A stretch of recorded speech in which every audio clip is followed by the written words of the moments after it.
Hello friends, welcome to Universe Classes. स्वागत है आप सभी का यूनिवर्स क्लासेस में। तो कैसे आप सभी? हम उम्मीद करते हैं आप अच्छे होंगे, स्वस्थ होंगे, मस्त होंगे और मज़ेदार तरीके से पढ़ाई कर रहे होंगे। चलिए, इस वीडियो में हम बात करेंगे सुपर टेट के सिलेबस की, जो कि होगा मैथ का सिलेबस। और इसी के अकॉर्डिंग हम लोग अगली कक्षाएँ अरेंज करेंगे मैथ के लिए खासकर, और स्टार्ट करेंगे एकदम जीरो लेवल से, बेसिक से। जो कि बहुत सारे स्टूडेंट ऐसे होते हैं जिनको प्रॉब्लम होती है मैथ समझने में। तो मैं आपको श्योर कर देना चाहता हूँ कि इस तरह से मैथ आपको मिलेगी कि आप जो है, यदि भले ही कुछ भी ना पढ़ा हो, आप अच्छे से मैथ कर पाएंगे। और मैं इतना तो जानता हूँ कि आपने यूपी टेट दिया है तो आपको मैथ तो आती होगी, और हम उसी को थोड़ा सा और इम्प्रूव करके आपको सुपर टेट तक ले जाएंगे, जिससे कि आपका सिलेक्शन पक्का हो सके और आपको नौकरी मिल सके। चलिए बात करेंगे मैथ की। तो आप जानते हैं मैथ इसमें 20 नंबर का आने वाला है सुपर टेट के लिए। इसमें सिर्फ और सिर्फ मैथ की बात करेंगे। इसके बाद हम अगला पूरा होल सिलेबस डिस्कस करेंगे, जिसमें कि पूरा जीएस होगा और साइकोलॉजी, सब कुछ डिस्कस करेंगे। सबसे पहले आज मैथ की बात करते हैं, और आज सिलेबस डिस्कशन है। इसके बाद हम कल से जो है, यानी कि सोमवार से आपको रोज़ शाम को 7 बजे मैथ की क्लास मिलेगी। तो चलिए देखते हैं पूरा सिलेबस क्या है और कैसे कैसे इसको हम लोग पढ़ेंगे। तो उससे पहले आपसे रिक्वेस्ट है कि आप जो है इस वीडियो को लाइक करें, और जो भी कमेंट हो आप कमेंट करके पूछ सकते हैं या फिर कुछ सुझाव दे सकते हैं। सिलेबस देखते हैं। सबसे पहले है अंक की क्षमता। अंक की क्षमता का मतलब क्या होता है? Numerical ability. बेसिकली इसमें हम लोग को नंबर सिस्टम ही पढ़ना है, लेकिन नंबर सिस्टम एक जो है हमको बेसिक आइडिया होना चाहिए कि नंबर सिस्टम क्या है। जैसे सम संख्या, विषम संख्या, भाज्य संख्या, सहभाज्य संख्या, को प्राइम, प्राइम, ये सब क्या होता है, इसके बारे में हम लोग जानेंगे। और एक मोटा मोटा ये रहे कि आपको नंबर सिस्टम आना चाहिए। यदि वहाँ से क्वेश्चन आता है तो आप उसको कर ले जाए। 1 से 2 क्वेश्चन यहाँ से आएगा, आपको यहाँ से मिलेगा। अगला है गणितीय संक्रिया। बेसिकली इसको सिंप्लीफिकेशन मान सकते हैं, जैसे 2+4/2 या फिर 3/3 ऐसे करके दे देगा। इसको सॉल्व करना होता है, यहाँ से एक क्वेश्चन आने की संभावना है। तो गणितीय संक्रिया हो गया अगला। मैथमेटिकल ऑपरेशन इसको इंग्लिश में बोलेंगे, और सिंपली इसको हम लोग सिंप्लीफिकेशन बोल सकते हैं। और अगला है आपका दशमलव, डेसिमल आपको पता है, ये 0.5। कभी कभी बार वाले सवाल दे देते हैं, जैसे 0.3, जैसे ये दे दिया, आप देख सकते हैं 1.233 पे बार ऐसे दे सकता है। इसमें इसको समझेंगे लोग। स्थानीय मान, फेस वैल्यू, प्लेस वैल्यू आपने बहुत पढ़ा होगा छोटे कक्षाओं में, बेसिकली 8वीं तक आपने पढ़ा होगा। जैसे ये नंबर कोई दे दिया है, ये कोई नंबर दे दिया है, और यहाँ पे आपको पूछेगा कि जो है 3 का प्लेस वैल्यू क्या है या फिर इसका फेस वैल्यू क्या है। ये सब आप लोग पढ़ेंगे। और अगला है भिन्न, फ्रैक्शन तो पता ही आपको, 1/2, ये सब फ्रैक्शन। उसके बाद आता है मोस्ट, जो सबसे,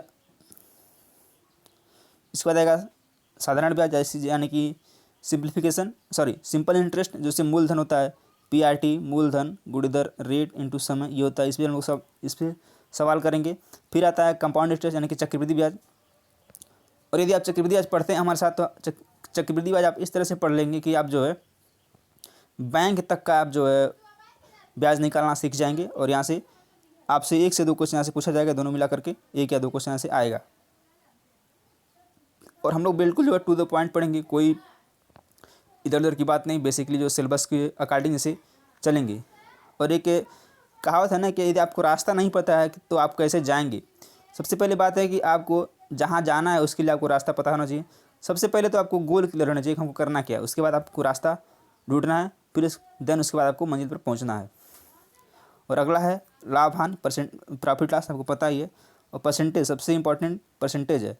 यदि आप परसेंटेज सीख जाएंगे तो इसमें 3-4 चैप्टर है, इसमें परसेंटेज सीखेंगे। परसेंटेज से आप जो है प्रॉफिट लॉस, SICI, और फिर जो एवरेज, यहाँ तक के क्वेश्चन को सॉल्व कर सकते हैं सिर्फ और सिर्फ परसेंटेज से। उसके बाद है विभाज्यता, यानी कि डिविजिबिलिटी रूल, 2, 4, 8, इन सबको विभाजित करने का रूल क्या है, कैसे सब विभाजित होते हैं, ये सब रहेगा। और अगला है गुणनखंड। सिलेबस मैंने उसी तरह से डिजाइन किया हुआ है, यानी कि मैंने टाइप किया है जिस तरह से जो है सिलेबस में ऑफिशियल दिया हुआ था, उसी हिसाब से मैंने इसको रख दिया है। अब आता है एक एक नियम। एक ही नियम आपने पढ़ा होगा 8वीं तक की कक्षा में। से कोई सामान है, 1 रुपये का 5 सामान मिलता है, तो 5 रुपये कितने मिलेगा, यही होता है एक एक नियम। उसके बाद अलजेब्रा, जो कि बेसिक होगा। जैसे अलजेब्रा में क्या पढ़ना आपको बता दूँ मैं। एक होता है x+1/x=2 है, तो x² या फिर x³ अपन 1/2 का मान क्या है, इस तरह से क्वेश्चन होगा और बेसिक होगा। उसके बाद एरिया आएगा, क्षेत्रफल, यानी 2D और 3D दोनों का हम लोग क्षेत्रफल पढ़ेंगे। खास करके आयत और वर्ग का। उसके बाद है आपका एवरेज से भी क्वेश्चन आते हैं। आयतन, घन, घनाभ, बेलन, ये भी इंपॉर्टेंट है। और इस समय का जो ट्रेंड है खास करके इसे एडवांस में काउंट किया जाता है, लेकिन हम लोग इस तरह से पढ़ेंगे कि यहाँ से जो है क्वेश्चन आपको आसानी से कर जाए। घन, घनाभ, बेलन, गोला, इस तरह का अर्धगोला, इसका जो है आयतन आपको निकालना होगा।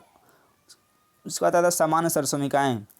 इसमें बेसिक ट्रिग्नोमेट्री आ जाती है, जिसे बेसिक के ट्रिग्नोमेट्री जो फार्मूले होते हैं ये आ जाएंगे। उसके बाद रेशियो है, ज्यामिति है जिसे ज्योमेट्री बोलते हैं। उसके बाद जो है सामान्य सांख्यिकी यानी कि जनरल स्टैटिस्टिक्स, इसमें मीन, मीडियन, मोड यानी कि माध्य, माध्यिका और बहुलक होता है। उसके बाद आता है आपका लघुत्तम समापवर्तक और महत्तम समापवर्तक, LCM और HCF। ठीक है, तो ये रहा मोटी मोटा सिलेबस जो है आपको इसी के अकॉर्डिंग तैयारी करनी है। और यकीन मानिए यदि आप सिलेबस के अनुसार पढ़ाई करते हैं किसी भी एग्जाम की, तो आप जो है बेहतर तैयारी कर पाते हैं और सिलेक्शन के चांसेस ज़्यादा बढ़ जाते हैं।